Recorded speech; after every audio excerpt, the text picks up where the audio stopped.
Nenhuma mudança deve acontecer ao menos até o dia 10 do mês que vem, né, que é o clássico contra o Corinthians. O pacto fechado pela organizada com o elenco deve manter o Roger no cargo pelo menos até esse clássico aí no Neoquímica Arena. A alta cúpula entende que as críticas a Roger Machado estão acima do tom. Abre aspas, não há como trabalhar assim, fecha aspas, disse uma fonte, tá? O clube avalia que o trabalho é prematuro ainda. Uma mudança dupla envolvendo a saída de Roger e Rui Costa não faria sentido agora na visão de quem manda no clube hoje. A torcida está revoltada e segue pedindo a saída do Roger Machado, mas internamente, ao menos no vestiário, Roger está respaldado. O treinador vem recebendo total apoio dos jogadores do elenco.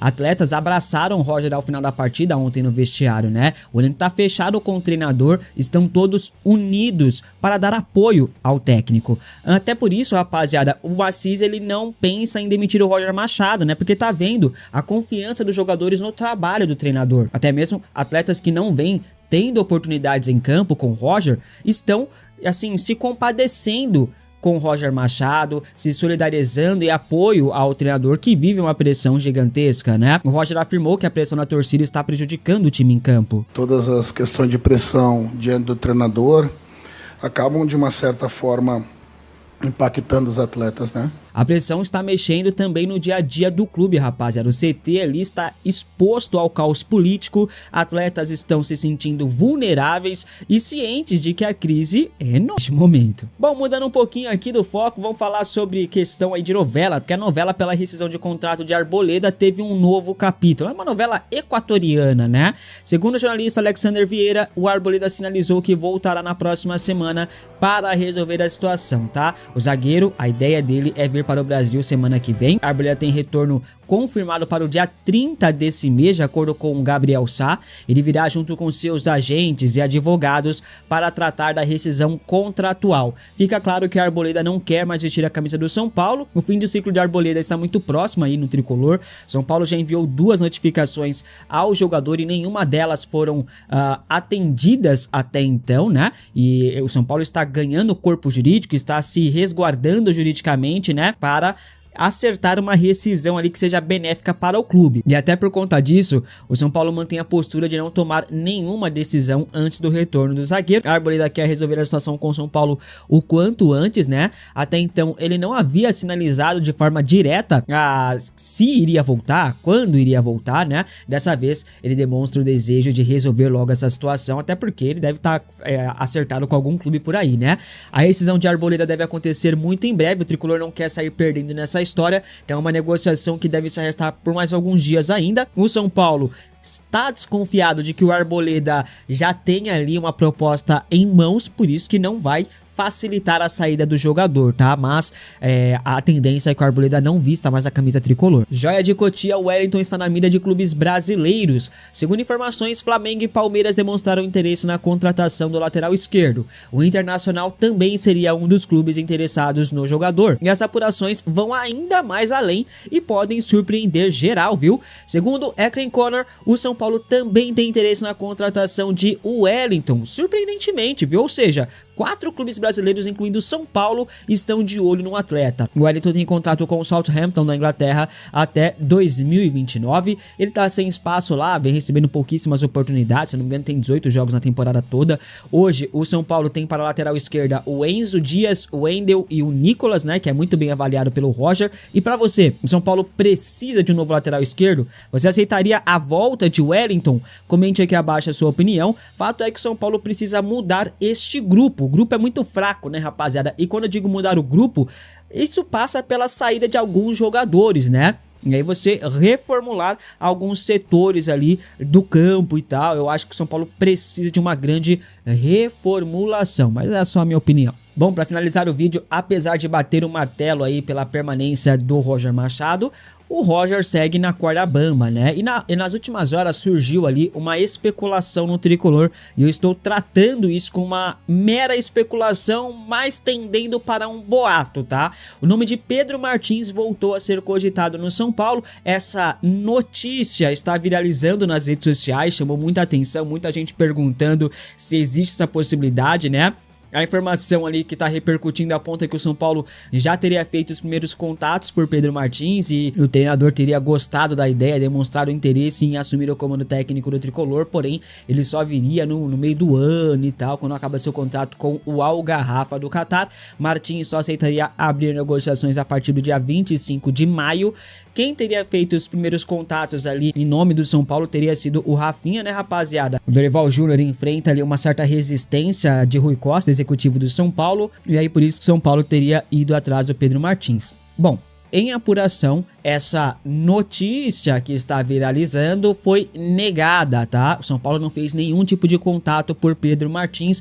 O nome de consenso em caso de demissão do Roger Machado é o de Dorival Júnior. Pedro Martins já foi alvo do São Paulo, chegou a ser entrevistado, agradou até, mas na época o Crespo agradou muito mais, foi lá em 2021. De lá pra cá, o São Paulo nunca mais voltou a consultar o Pedro Martins. Acho que teve uma consulta, se não me engano, foi antes de vir o Zubeldia, tá? Mas ali não chegou a ser uma entrevista e pá, enfim. Ou seja, Pedro Martins não vem, ele ganha 3 milhões de reais mais ou menos lá no Algarrafa, rapaziada, sem chance de vir pro São Paulo, tá? O Dorival Júnior é o principal alvo caso o Roger Machado caia, beleza? E o Dorival pode assumir sim, viu? Isso se o outro clube não contratá-lo antes, né, rapaziada? Aí, se o Dorival tiver empregado, caso o Roger caia, aí pode ser que o São Paulo vá atrás do Pedro Martins, mas eu ainda acho muito difícil pelo tanto de grana que ele ganha lá no Catar.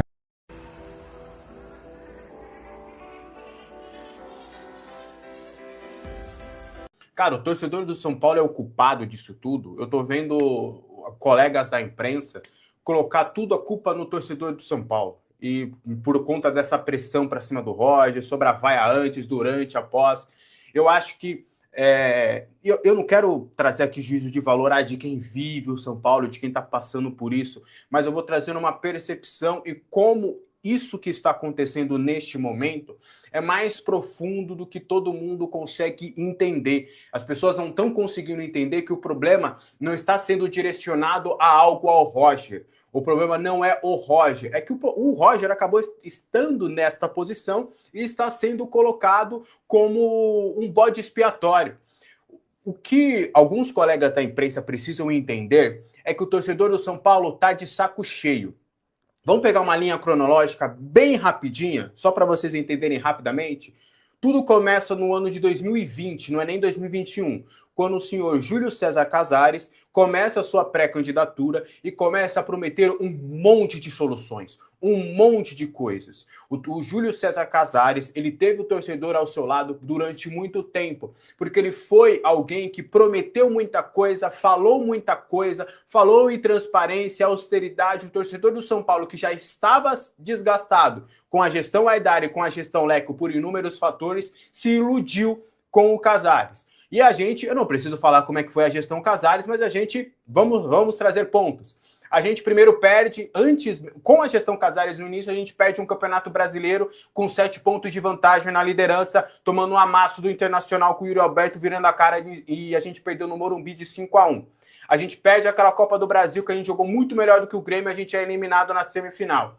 Em 2021 chega o técnico Hernan Crespo e mesmo com o respaldo da torcida lá no ano de 2021, o Crespo é demitido. Mesmo com o Rogério Ceni no comando, na estreia do Rogério Ceni, a torcida grita o nome do Crespo. Então, o torcedor já foi desrespeitado ali naquela situação, não contra o Rogério, mas contra a saída do Crespo. Vem o Rogério, um ídolo, um escudo. O Rogério tomando tapa, a gente foi obrigado a ver o todo-poderoso, com todo respeito, tá? Mas cá entre nós, vamos trazer medidas aqui. O senhor Marcos Paulo, que fez tudo o que aconteceu lá com o Rogério Ceni, que eles até se acertaram, mas a diretoria naquela ocasião preferiu abraçar o senhor Marcos Paulo do que o maior ídolo da história desta instituição, e o Rogério Ceni acabou caindo. Chega o Dorival, tivemos ali um período bacana, um período legal de título da Copa do Brasil, só que a gente descobriu que logo depois aquele título da Copa do Brasil custaria muito caro, porque logo em seguida veio o maior déficit da história. Veio uma gestão que não foi nada transparente, que mentiu na cara do torcedor, que não assumia a culpa, que fez inúmeras contratações equivocadas, que acabou com essa instituição, aliás, tentou acabar com essa instituição, aumentou e dobrou, mais do que dobrou a dívida do São Paulo chegou a 1 bi.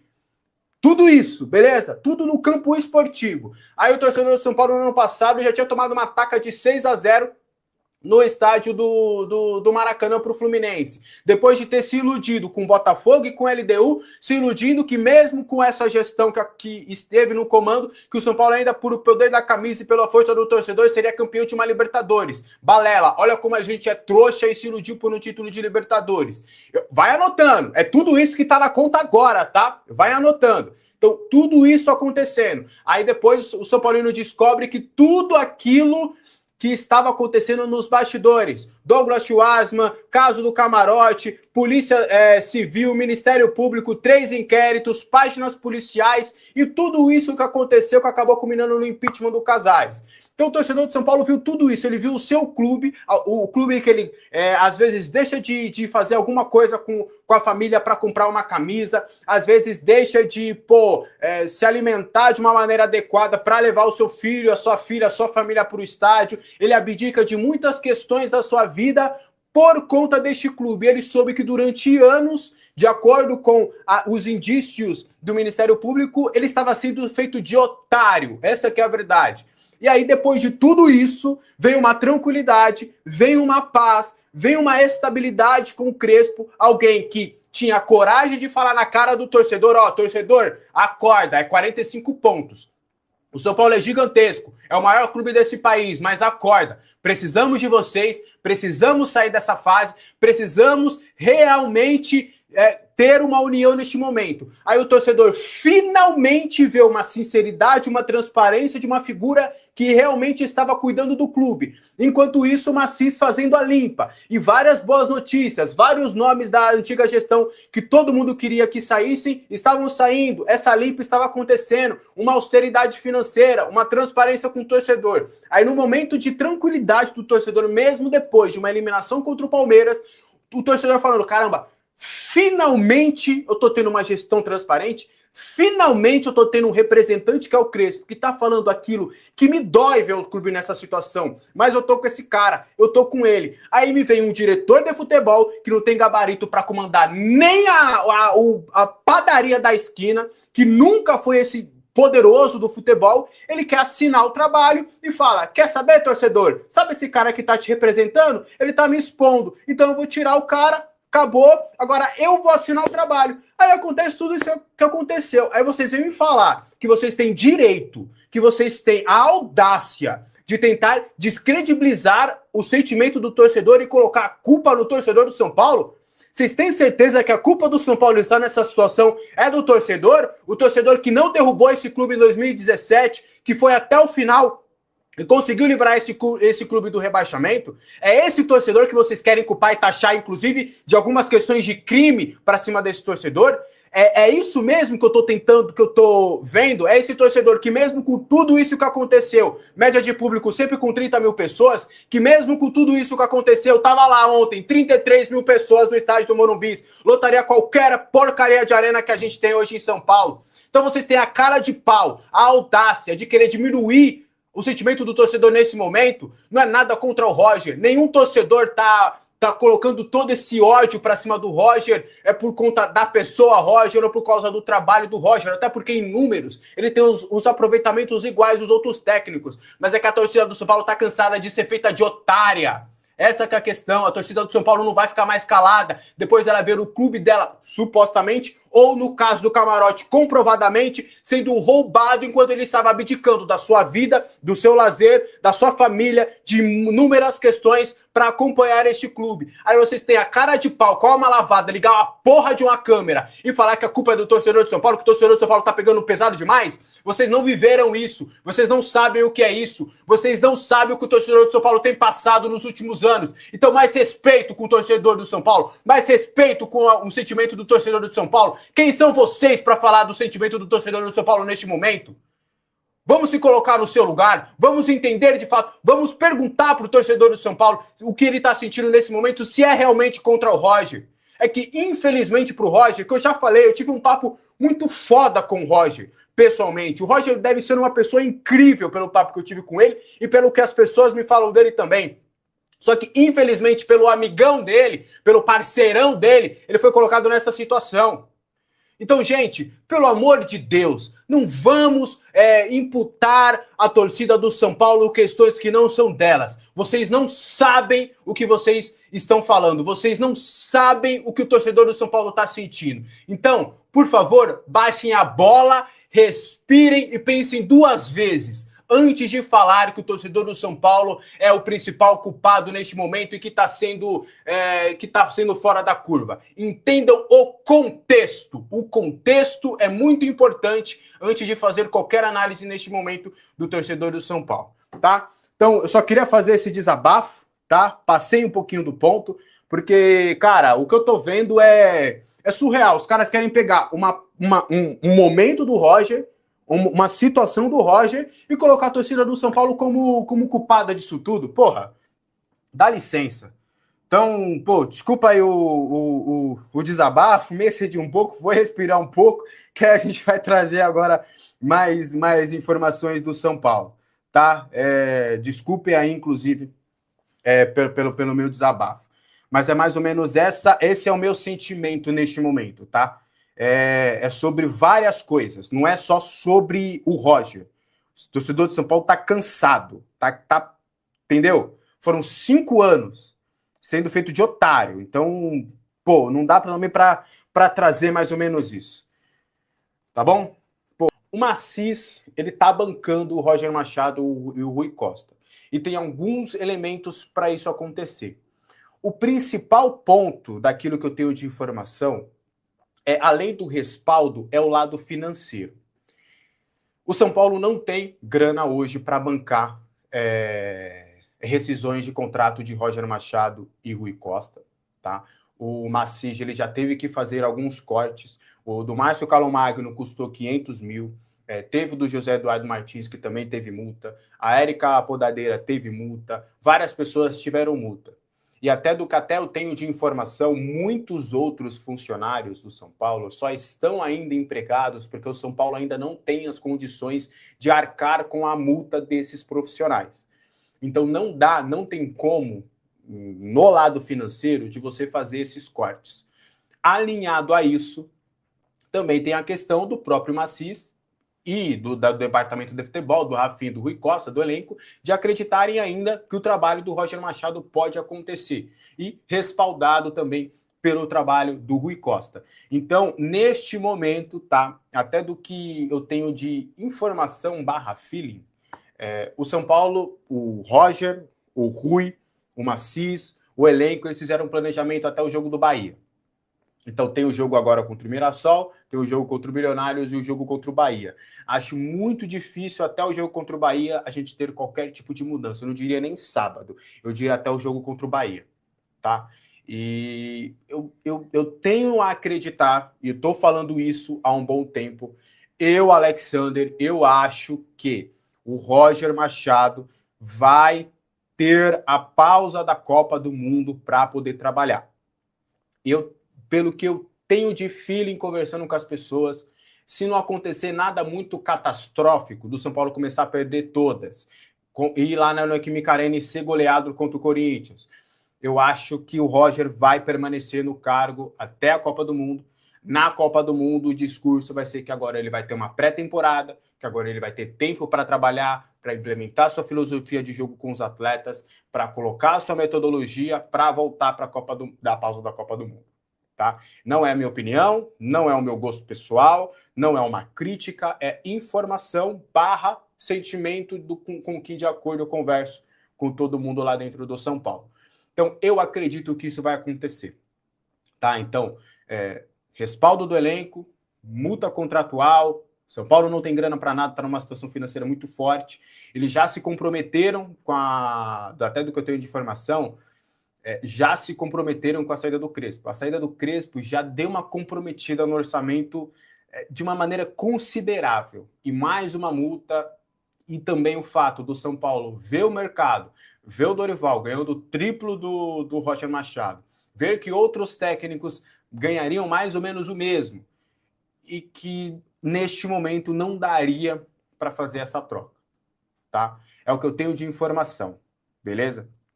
E aí, quero saber a opinião de vocês nos comentários sobre tudo isso. Mas, assim, eu acredito que vai ser mais ou menos nessa situação, tá? Que o Roger ele fica e vai ficar por um tempo, tá? Mas apesar da decepção, o São Paulo tem o Nicolas, que é o próximo Wellington. Se o Wellington hoje, vindo da Inglaterra para um Flamengo, um Palmeiras, render uma fortuna aí pro time que o contratou, o São Paulo pode seguir o mesmo caminho com o Nicolas, lateral esquerdo da equipe de base do Tricolor, que deve começar a ter chances muito em breve. O Roger Machado, perguntado sobre o Nicolas, falou sim que dará chance, até porque são muitas competições, e que o Nicolas deverá ter chance muito em breve aí no São Paulo Futebol Clube. O Arboleda segue ali o impasse, hein? Vem para o Brasil no dia 30, segundo o que está sendo apurado por aí. Ele viria dia 30 para finalizar com o São Paulo as suas pendengas e tentar ali um futuro mais certo do que ficar no Equador sem jogar bola. O São Paulo não querendo perder o jogador de graça, considerando que tem sim muito a receber pelo Arboleda, o São Paulo faz todo o trâmite certinho para o Arboleda não conseguir se desvencilhar do São Paulo de maneira fácil. Então o São Paulo está esperando de braço cruzado, sabe, bem atento, olhos atentos, o que o Arboleda fará aqui no dia 30. Qual que é a proposta dele? É tipo, me deixe ir embora, ser feliz no Vasco? Aí também não, né, bacana? Aí tem que vir alguém do Vasco. Tem o atacante do Vasco, lá, camisa 11, que fez gol no São Paulo, o último cara que chutou a bola na trave, Andrés Gomes, lá, aquele lá serve pra trocar no Arboleda, né?